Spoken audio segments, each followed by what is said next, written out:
పేరు బీజే గాంధీ, ప్రభుత్వ కళాశాల కాంట్రాక్ట్ లెక్చరర్స్ అసోసియేషన్ ప్రధాన కార్యదర్శి.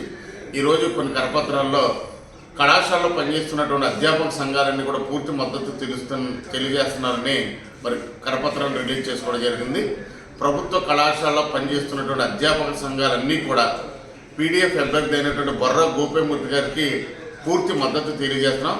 ఈరోజు కాంట్రాక్ట్ లెక్చరర్గా కానీ అలాగే అధ్యాపకుల సమస్యల మీద కానీ మరి గడవపెట్టేటువంటి వాళ్ళు పీడీఎఫ్ అభ్యర్థులు మరి పీడీఎఫ్ అభ్యర్థిగా పోటీ చేస్తున్నటువంటి బొర్రా గోపేమూర్తి గారికి పూర్తి మద్దతు తెలియజేయడమే కాకుండా ఇలా కాంట్రాక్ట్ లెక్చర్ల విషయంలో మరి రెగ్యులరేషన్ వరకు వచ్చి ఆగిపోయినటువంటి దాన్ని పూర్తిగా భుజాన్ని వేసుకుని పీడీఎఫ్ ఎమ్మెల్సీ అభ్యర్థి అయినటువంటి బొర్రా గోపేమూర్తి గారు మాకు పూర్తి మద్దతు తెలియజేస్తానని 114 జీవోను అమలు చేయడంలో కీలకమైనటువంటి పాత్ర భూమిక పోషిస్తానని కూడా మనకు స్పష్టమైనటువంటి హామీ ఇచ్చారు. కాబట్టి అధ్యాపక సంఘాలతో పాటు కాంట్రాక్ట్ లెక్చరర్స్ అసోసియేషన్ పూర్తి మద్దతు బొర్రా గోపేమూర్తి గారు అయినటువంటి పీడీఎఫ్ అభ్యర్థికి పూర్తి మద్దతును తెలియజేస్తున్నాం.